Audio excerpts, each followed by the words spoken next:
Good morning mga bae, mga kapidikab, mga minamahal natin na viewers. Good morning, good morning. So panibagong araw, panibagong vlog na naman tayo.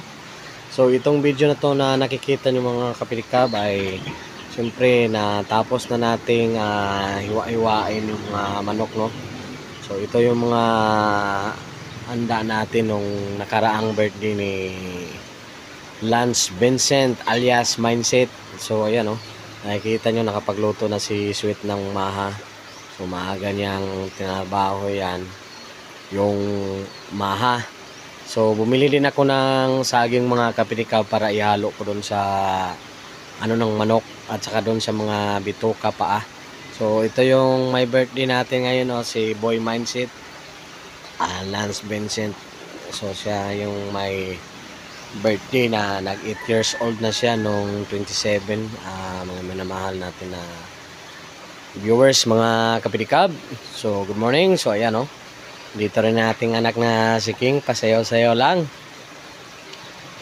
So ayan, tikim-tikim muna si Kuya. Nagisa na tayo. Nagisa na tayo ng sibuyas, ahos, ginawaan na natin mga kapidikab. Pinakuluan na natin yung ating tinibuok na bisayang manok.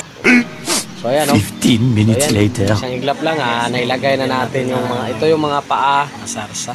bituka, ulo, leeg. Itong ating Niluto ko yan mga kapilika. Bilagyan ko yan ng hot and para sa mga pare, sweet and sour na tamis anghang na ketchup.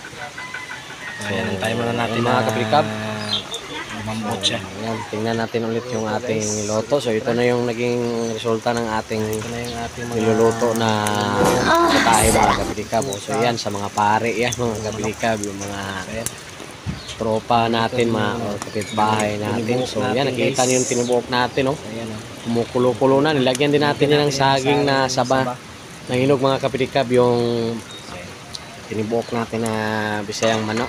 Kunin lang natin. At maya-maya lang, ayan, nahilipat na natin ng lagayan yung mga paa, bituka at mga parte ng ng manok mga kapidikab. So wala talagang halos na sayang dyan, luto talaga natin. So ayan na, at maraming salamat po. Once again, happy birthday sa aking anak na si Lance Vincent.